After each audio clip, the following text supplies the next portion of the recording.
This is the MQ-9 Reaper. It costs $32 million. It has no pilot on board. And at this exact moment, one is probably orbiting somewhere over a city you've never heard of, watching a man whose name you'll never know. It has been doing this for 27 hours straight without landing. Most people think the Reaper is dangerous because of its missiles. That is the wrong answer. The missiles are almost an afterthought. What makes the Reaper the most strategically consequential aircraft the United States has ever built is not what it carries.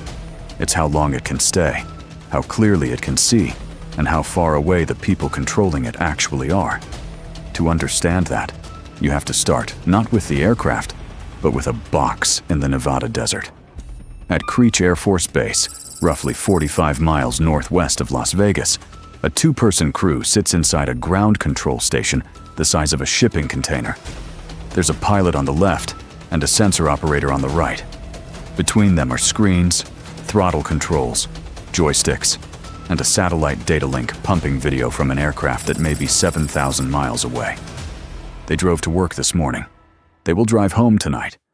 And in between, they will have made decisions that end lives or don't.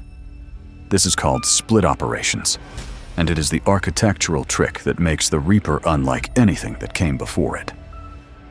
Earlier, drones had to be flown from nearby. The signal couldn't reach far enough. The Reaper's answer was to cut the aircraft loose entirely, hand it to a satellite relay bouncing off a Ku-band transponder in geostationary orbit, and pipe the control link across an ocean. The aircraft is in the fight. The crew is not. The result is an air force that does not get tired. But running a mission across a satellite link introduces a problem that sounds small and is not. Latency. The signal from the pilot's hand to the aircraft and back takes between 1.2 and 2 seconds. On a commercial video call, that's annoying.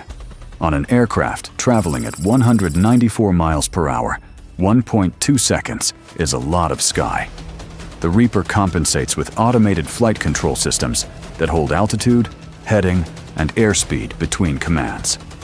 The pilot is not flying the aircraft the way a fighter pilot flies. The pilot is managing the aircraft's intention, issuing updated instructions that the flight computer executes and then holds until the next command arrives. It is the difference between steering and delegating, and it took years of training doctrine to make crews fluent in this counterintuitive rhythm. Most pilot errors in early UAS operations weren't failure of skill. They were failure to account for the gap between intention and execution. The Reaper standardized the solution into procedure, and procedure became habit, and now crews do it without thinking about it. The aircraft itself is built around one constraint: time. The Reaper has a 66-foot wingspan, longer than an F-16's. It weighs 10,494 pounds at max takeoff weight.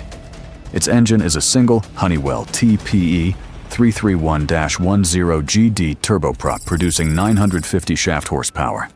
That engine spins a propeller, not a jet. A propeller, because propellers are more fuel efficient at the altitudes and airspeeds where the Reaper operates, and fuel efficiency is the entire point.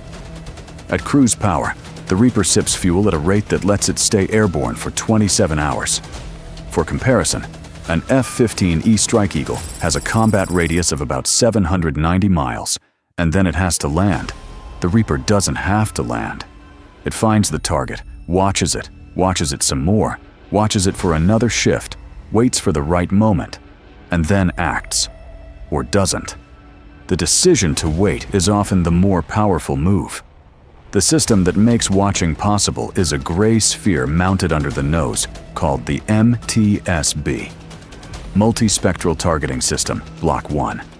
It looks like a bowling ball that forgot to stop shrinking. What's inside it is the real story.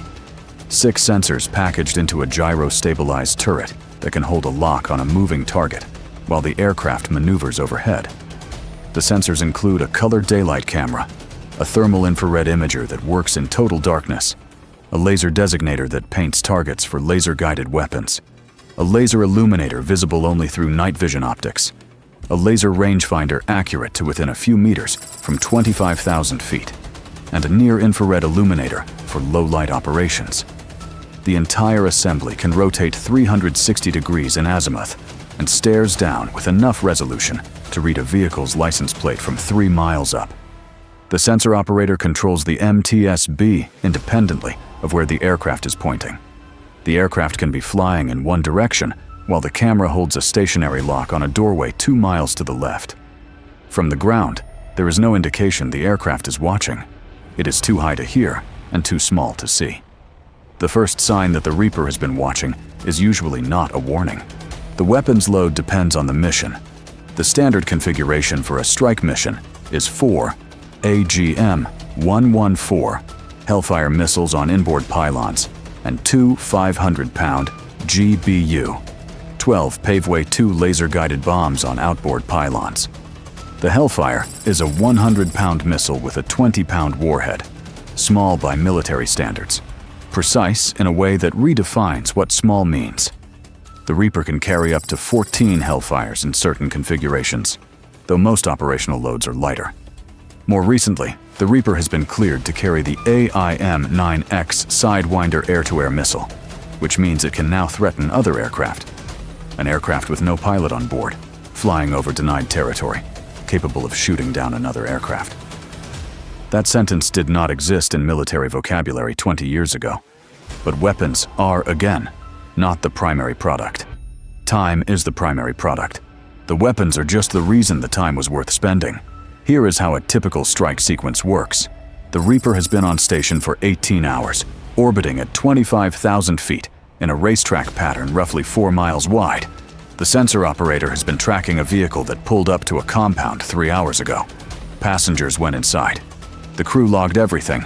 Analysts on the ground are working through the intelligence feed, a process called pattern of life analysis, which compares what's happening right now against everything the Reaper has recorded in the same location across previous days, weeks, months. The vehicle matches a profile. The individuals match a description.